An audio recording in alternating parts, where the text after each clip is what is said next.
অনেক ভালো এবং তার মতো নারায়ণগঞ্জে অনেক কম আছে, কিন্তু তাকে কেন হয়রানি করতেছে আমরা জানি না।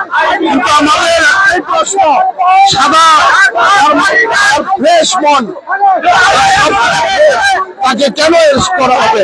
আমরা এটা কিছুতেই নিতে দেবো না। নারায়ণগঞ্জের জন্য কি না করেছেন, সে কোনো দলবল নির্বিশেষে এবং কি সে কোনো সন্ত্রাস পালে না, কোনো দাঙ্গা প্রসাদ কিছু উনি চায় না। উনি আপনারা সবাই জানেন এবং সাংবাদিক সাহেবরা জানেন, পুলিশ প্রশাসনও জানেন, সবাই জানেন, বাংলাদেশের সমস্ত রাষ্ট্রীয় যারা আছে, বিদেশিতে সবাই জানে যে আমাদের কেমন সে কোনো দল বা দলবল নির্বিশেষে উনি কাজ করেছেন। এবং আজও উনি যদি আবারও আমাদের মেয়র হয়ে আসে তাহলে দলবল নির্বিশেষে কাজ করবেন। নারায়ণগঞ্জে যে উন্নয়ন করেছেন এই উন্নয়ন কেউ পারবেন না করতে, অন্য কোনো মেয়র আসলে এরকম উন্নয়ন করার কেউ এইভাবে পারবে না।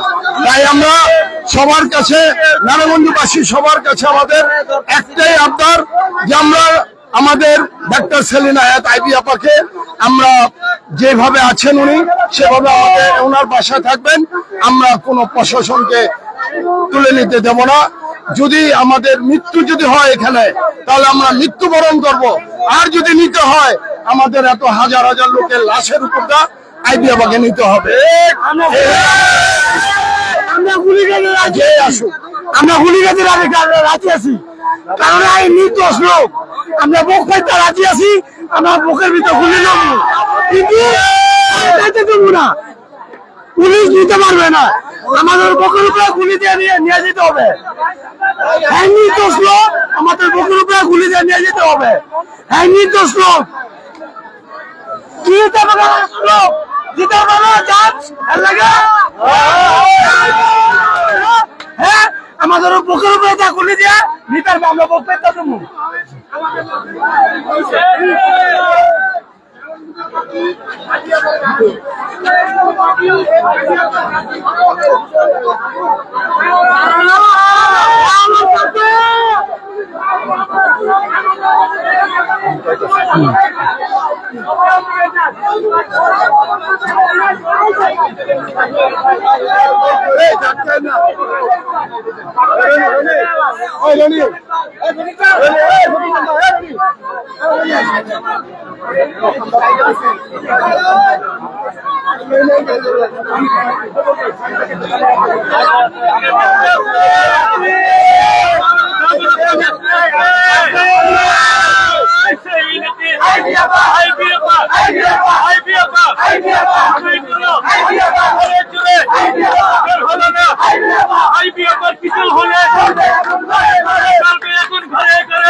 আমরা জিতবার সাথে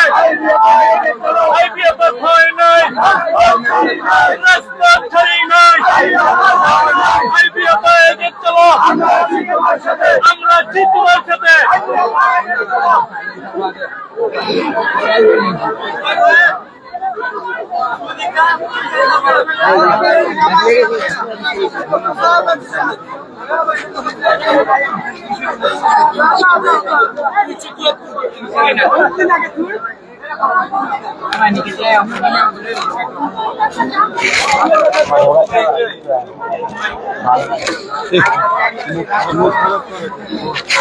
লাইভ চলতেছে না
Thank you.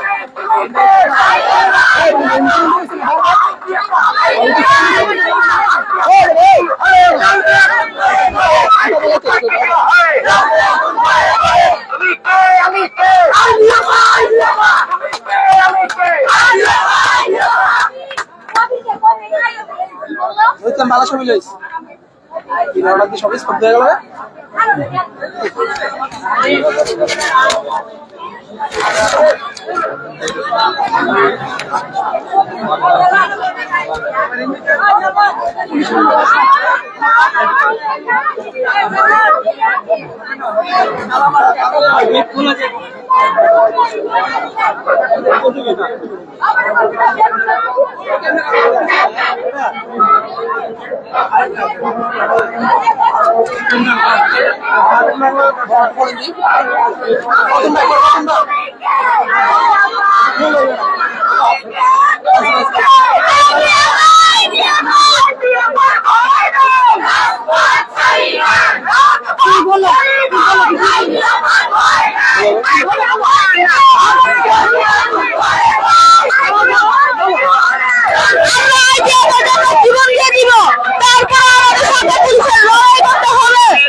I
বেরোতে দিবে না জনতা প্রতিরোধে সোচ্চার হয়েছে। ভিতরে কি পুলিশ আছে নাকি? কয়জন পুলিশ? 4-5 জন পুলিশ ভিতরে গেছেন, মেয়র হাবিবের সাথে কথাবার্তা বলছেন। আমরা জানি না ভেতর থেকে কি খেলা আসবে, তবে বাইরে সবাই সংঘবদ্ধ ভাবে প্রতিরোধের জন্য সচেষ্ট আছে। মেয়র হাবিবকে যেন কোন অবস্থাতে বাড়ি থেকে বের করে নিতে না পারে সেই চেষ্টায় তারা ঐক্যবদ্ধ ভাবে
Everyone,